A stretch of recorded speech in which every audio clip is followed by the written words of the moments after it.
Level 1, the Bricklayer. You're up at 4:50, not 5, 4:50, because the site is 40 minutes away and the foreman sends a passive-aggressive text if you're not set up by 6. You're a brickie. And before most of Australia has even hit snooze for the second time, you are already outside in the dark, loading your gear into the back of a dusty Hilux that has never once been clean and never will be. The job today is a new estate out in Mickleham. 42 homes going up across a paddock that was a cow field 18 months ago. You've been on this estate for 11 weeks. You will be on this estate for another 9. Bricklaying is one of the most physically brutal trades in the country, and almost nobody talks about it. You are lifting, placing, and tapping into position somewhere between 500 and 1,000 bricks a day, every single day. In summer, that means working in 40-degree heat with the sun bouncing off fresh masonry straight into your face. In winter, it means wet gloves, cracked hands, and mortar that doesn't want to set properly before 8 in the morning. Your body at 32 feels like it's 45. Now the money. As an employed brickie, you're pulling somewhere between $32 and $40 an hour. That's roughly $65,000 to $80,000 a year. Not bad, comfortable enough. But the real money in bricklaying is piece rate. And piece rate is where it gets interesting. Piece rate means you get paid per 1,000 bricks laid, not per hour. A fast, experienced brickie on piece rate can lay over 1,000 bricks a day and earn anywhere from $350 to $500 for that single day's work. That's potentially over $100,000 a year if the work is consistent. The catch is, the work is not always consistent. Bricklaying is one of the most boom and bust trades in Australia. When the housing market is pumping, you cannot find a brickie anywhere. When it slows down, guys are sitting on their hands for weeks at a time. You've had years where you cleared 115,000. You've had years where you did 68. You never quite know which year you're in until you're already in it. By 2:30 in the afternoon, you're done. Not because you're lazy, because your body literally has a daily limit and you hit it.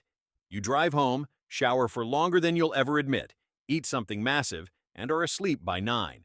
You will do this again tomorrow, and the day after, and the day after that. Level 2, the plumber. You became a plumber because your uncle was a plumber and he had a boat. That's genuinely how a lot of plumbers end up in the trade. Someone in the family had nice things, and you made the connection. Your morning is later than the brickies. You're out the door at 6:15. The job today is a new build in Narre Warren, rough-in plumbing for a double story. You're under the house on your back with a torch in your mouth running waste lines through a space that was clearly designed by someone who has never met a plumber. Plumbing in Australia is one of the most licensed, most regulated, and most consistently in-demand trades in the country. You cannot do your own plumbing. You cannot hire an unlicensed plumber legally. Every time a new suburb gets built, every time an old bathroom gets renovated, every time a pipe cracks in a wall somewhere in Melbourne at 11 on a Sunday night, someone needs you. That last part is important.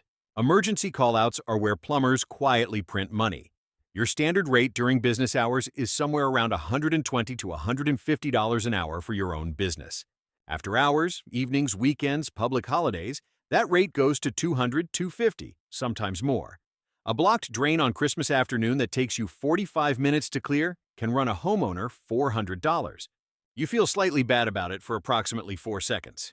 As an employee plumber, you're earning somewhere between $35 and $45 an hour. Solid, reliable.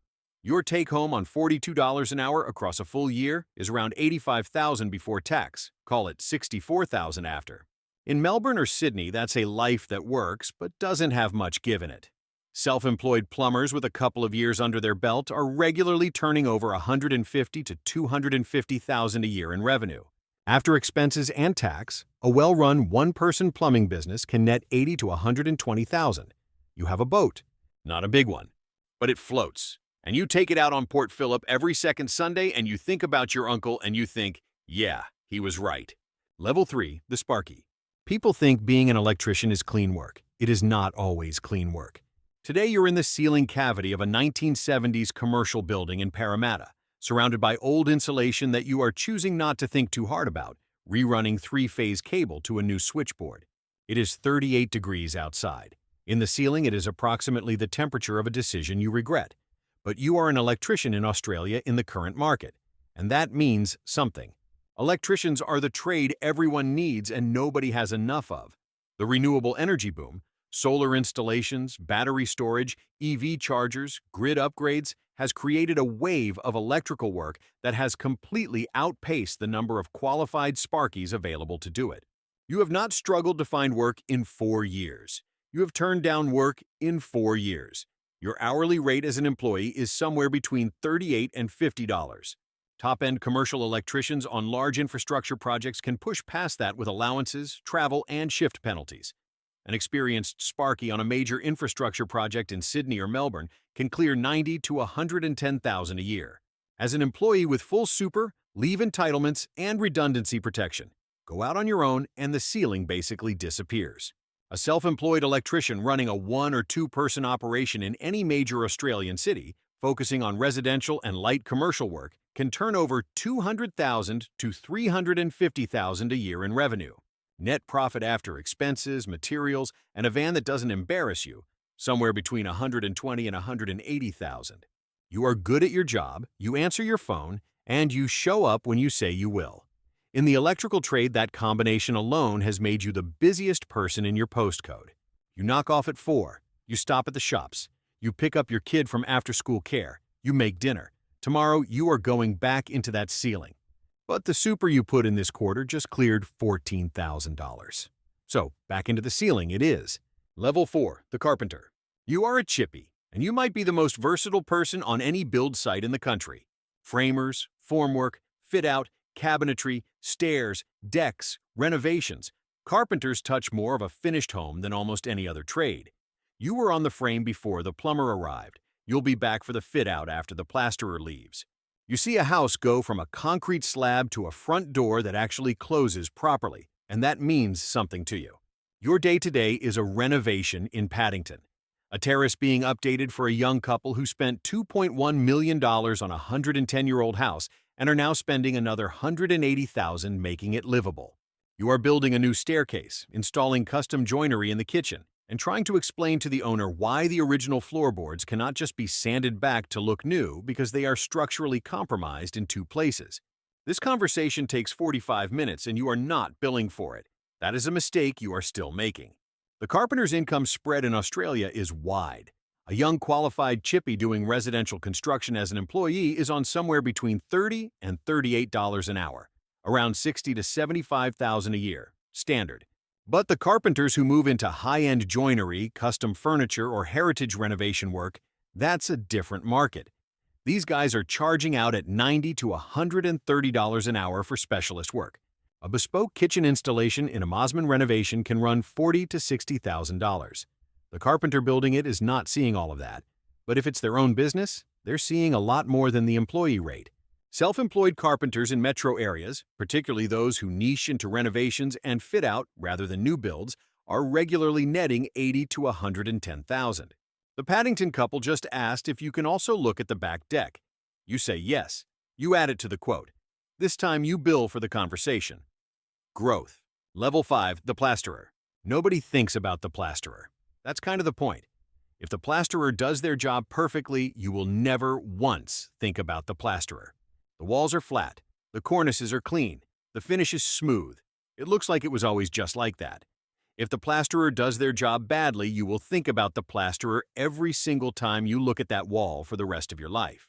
You are a plasterer. You work in a trade that is physically demanding, dusty beyond any reasonable human threshold, and almost completely invisible to the people living inside the finished product. Your day starts on a new apartment complex in Fortitude Valley. 42 units across 6 floors, and you and your 2-person crew have been working through them systematically for 8 weeks. The work is steady, the contract is locked in, and you know exactly what you're making for the next month and a half. That kind of certainty is genuinely rare in the trades. Plastering income in Australia sits in a range that surprises most people.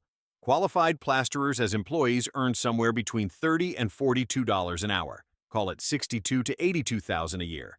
The commercial end, large apartment blocks, commercial fit-outs, tends to pay better and more consistently than residential. Self-employed plasterers or plastering subcontractors running a small crew can clear revenue of $180,000 to $260,000 a year.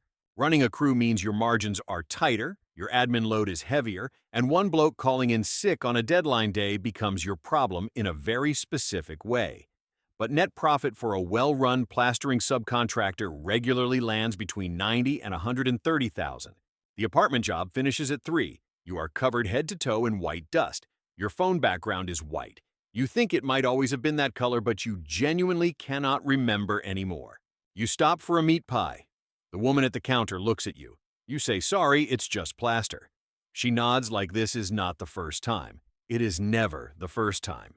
Level 6, the plumbing and gas fitter. Same trade as your mate back in Melbourne. Different universe. You're flying into a mine site in the Pilbara. It's a 2-and-2 roster, 2 weeks on, 2 weeks off, and you are making more money than you ever thought a person with your exact qualifications was allowed to make. Your site rate as a qualified plumber and gas fitter on a major resources project in Western Australia is somewhere between $60 and $85 an hour.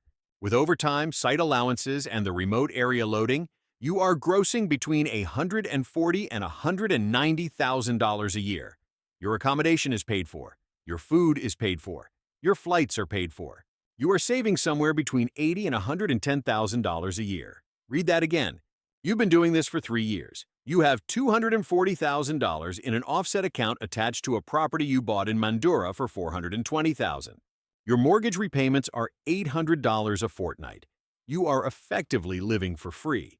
Your city mates, Sparkies, Chippies, Brickies doing the same trade hours, are saving maybe $800 a month if they're disciplined.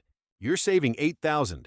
The 2 weeks on site are relentless. 12-hour shifts, remote location, no shops, no pubs, no normal life. The social infrastructure of your regular world just doesn't exist out there, and after a few days, you stop noticing, which in its own way is the strangest part. The 2 weeks off are golden. You come home, you do absolutely nothing for 3 days. Then you live a genuinely good life for 11 more. Long weekends that feel like holidays, fishing, time with people who matter.